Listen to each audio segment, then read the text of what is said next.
Welcome to Hooked on Halphonics. I'm your host, Aaron Halfon. Today we have Super Bowl champion, Olympia High School graduate, and all-around good guy, Trevor Siemian. Trevor, welcome to the program.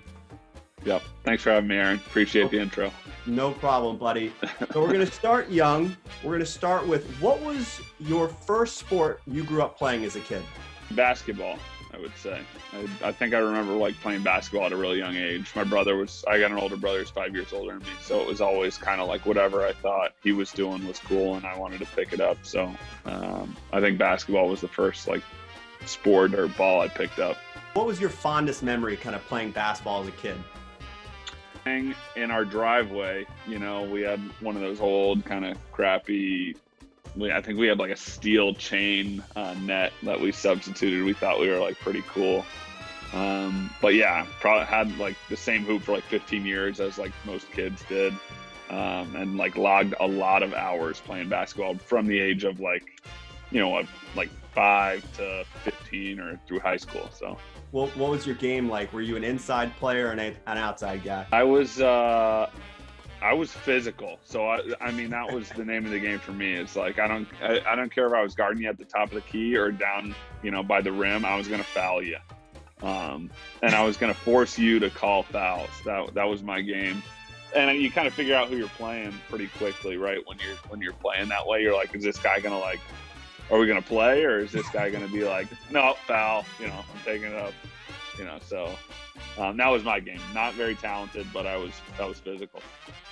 You played a lot of kids you probably ran into at an early age, especially if you're playing that hard 90s fastball that you seem to like to play. When was it clear to you that you were a superior athlete to the others around you? I think I had just having some success probably when I was middle school, playing whether it was basketball or baseball. I picked up baseball and probably middle school. I didn't know. I wouldn't say looking back, I thought I was that much better than anybody else. I just, I think at that age when you have some success, you get that positive feedback and you kind of enjoy things more, whether it's sports or anything else. And so for me, I think that was big. Just kind of having that early success to kind of feed me into wanting to pursue sports more. I think was big for me. Early success in sports, I could say I was an early success in sports, but more in the capture the flag, the dodgeball, tag realm. What was your strongest non-sport sport? Yeah, I mean, you hit on on some big ones there. Capture the flag, dodgeball. I remember I loved playing dodgeball. I didn't know I wasn't very good at it, but I was always up for a game of dodgeball. Pickle was another good one. I'd always play. I remember my brother would have baseball games at the Little League fields, and we had a group of younger brothers that played pickle. So I have some good memories looking back on that. But yeah, love those two. I loved them all. I mean, you just named some great ones there. Do you have any specific types of strategies in dodgeball? Were you a catch it and then, let's get the teammate back in, or were you strictly an aggressive player?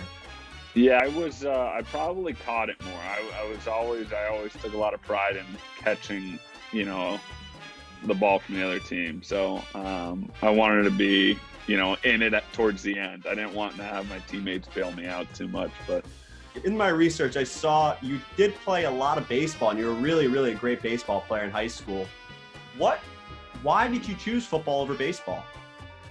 Yeah, I think I just got, I think I got more attention from colleges for football. And I think towards the end there, I did start getting pulled towards football just as far as how much I liked it. And I think in football, there's kind of that element of being in a huddle and camaraderie to it that I kind of gravitated toward, especially kind of towards high school. And then, I'd be lying to you if I didn't say, I figured out I could go to college for free through football, which would have been a little tougher playing baseball. But, it was a couple of things, and I think it worked out for the best probably. Do love baseball, I'm sure, though. There's always got to be that initial passion, because as a kid, we all kind of played Little League baseball. We all had the dreams of playing shortstop for X team. But growing up in Florida, the teams weren't really that strong. So if Trevor Siemian could have been playing professional baseball, where would you have played?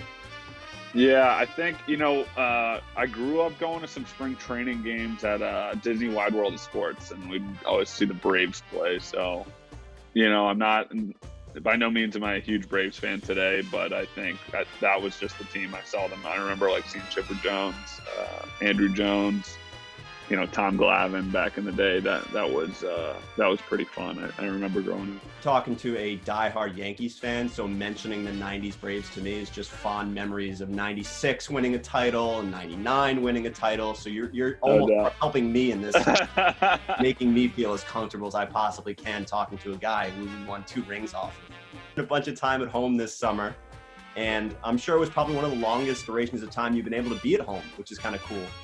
Yeah. What are some activities that you rarely get to do that you were excited to do when you got home? I did so much. I played golf. I fish when I can. My wife and I would go on walks. It was kind of like Groundhog Day, as I'm sure it was for everybody else. But I think you hit the nail on the head. It was just a lot of time doing those kinds of things. I can't even count the amount of hours I was in the backyard just chipping golf balls in my backyard for, that was the month of March or April. Your dad and your family, I know you're a pretty big family guy and how close your family is to you. How have they motivated you as a professional athlete? Yeah, they're just, I'm so grateful for their support and pretty unwavering. I think I'm very fortunate to have them. The good thing about your family, they don't really care what you do for a living or, they just love you unconditionally. And so I think I'm really grateful for that. And, they're there to, kind of bust my chops too when I need it. Cause I do need it from time to time, but yeah, so very fortunate on that end. You're going to busting your chops a little bit. I got to do a little bit on my end. I've seen you play golf. Yeah. You seem to be more comfortable in an NFL pocket than you do over a tee box or over a 10-foot putt. And so I would just like to know, what lessons has golf taught you as an NFL player? Oh, man. I think initially, I look at golf as kind of an outlet, just a good opportunity to get outside and shoot the breeze with my friends. But there is kind of an inner mental game with golf that I don't think you get in any other sport. Obviously you may be playing a game against, another guy or 2 other people. But there's just so much mentally going on with golf and, battling against yourself and just weird things that happen and come up that I think are, I don't know if it exactly translates to football, but it's kind of the part of golf that I've grown to enjoy, I would say, the last couple of years. When you're playing a round of golf, who are you in more competition with? Yourself, the course, or another player? Another player. Another player for sure. I always loved playing, whether, for, a dollar game or a $2 game. I like a little competition and, nothing crazy, but just, it's who I am. It's who I've grown up being, as just a competitor. So, because if I was just competing against myself, nobody wants to see. I have such a low bar and a low expectation for myself on the course. So, I got over that pretty quickly as far as competing against myself on the golf course. I appreciate it, buddy, man. Thank you for your time. It was a real pleasure to talk to you.